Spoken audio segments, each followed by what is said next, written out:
lorsque Satan a parlé à Dieu, le problème de Satan, Satan lui-même a révélé que son problème contre Job, c'était la foi de Job. Satan voulait que Job croie en lui, que Job devienne homosexuel, occultiste, féticheur, franc-maçon. Donc Satan voulait que Job croie en lui. Maintenant, comme Job croyait en Dieu, craignait Dieu, marchait avec Dieu, sa foi était basée sur Dieu, Satan dit que comment ça peut arriver comme ça? Il faut attaquer. Mais il ne savait pas que Job avait quoi? Un bouclier. Lorsque tu combats avec un ennemi, tout ce que l'ennemi veut faire, c'est quoi? Enlever la garde. Et vous tombez dans ça. C'est pourquoi vous avez remarqué la foi dans l'Afrique francophone.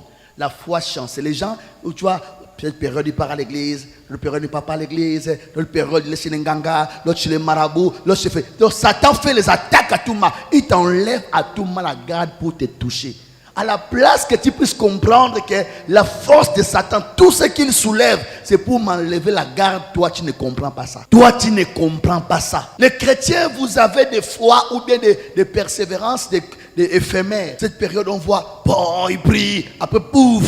Quand c'est fini, là, pose-toi la question qui profite. Quand tu ne viens pas à l'église, pose-toi la question qui profite. Quand tu ne crois plus à la parole, pose-toi la question qui profite. Quand tu n'arrives plus à aimer Dieu, à aimer les prochains, pose-toi la question qui profite. Quand tu n'arrives plus à prier, pose-toi la question qui profite. Quand tu n'arrives plus à méditer la parole de Dieu, à servir Dieu, pose-toi la question qui profite. Amen. Tu vas voir que quand tu vas revenir, ça sera déjà tard, tu as perdu quelque chose de précieux. Parce que Satan a mal lorsque tu es persévérant dans la prière.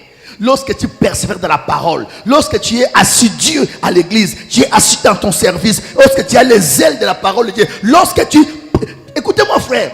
Il y a des guerres que vous avez vous-même, vous ne connaissez pas ça. Vous êtes ignorant de beaucoup de guerres dans vos vies. Dans les jours qui arrivent, je vous parlerai des guerres invisibles. Comment vaincre des guerres, comment invisibles. Parce que les guerres que nous avons invisiblement sont plus nombreuses que les guerres visibles. Et les guerres invisibles sont plus fortes et puissantes que les guerres visibles. Celui que tu vois là qui ne t'aime pas là, il n'est que moindre de tes ennemis. C'est le moindre de tes ennemis. C'est le plus petit de tes ennemis. Celui que tu vois là. Les vrais ennemis sont cachés.